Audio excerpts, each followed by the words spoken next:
चरणों में मैं कोटि कोटि नमन करता हूँ और इन सभी महापुरुषों से प्रेरणा लेते हुए, जैसा कि राजीव दीक्षित जी के विषय में मैं अपनी बातों को यही रखता हूँ कि जो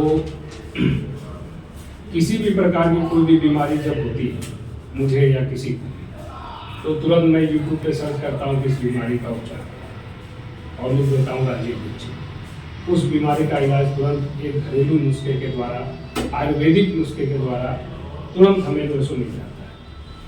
कई ऐसी बीमारियां हैं जो कि मुझे डॉक्टर के पास जाने की जरूरत नहीं पड़ती है और केवल घर के ही प्रयोग से, आपके घर की रसोई में ही इतनी सारी सामग्रियां हैं कि आपको 90% बीमारियों का इलाज केवल आपके घर की रसोई की ही सामग्री से ही हो जाएगा। इस बात की जानकारी को प्रचार प्रसार करने वाले राजीव दीक्षित जी ही हैं और हम लोगों के बीच में ही उनकी कमी बहुत अनुभव होता है, खलता है, जो हम लोग के बीच में नहीं है।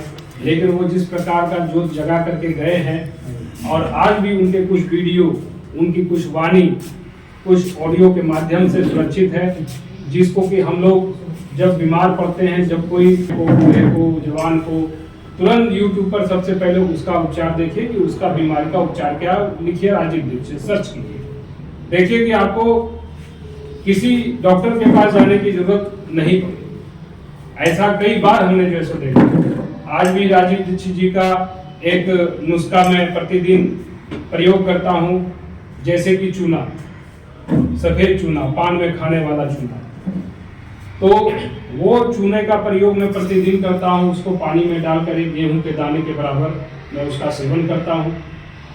और चूने के बारे में साइड इफेक्ट भी उन्होंने बताया है कि जिनको पथरी का शिकायत बराबर रहता है वो चूने का प्रयोग ना करें। उसके अलावा सभी लोग चूने का प्रयोग करते हैं तो 70 से 80 बीमारियों का इलाज केवल आपको चूने से ही हो जाता है।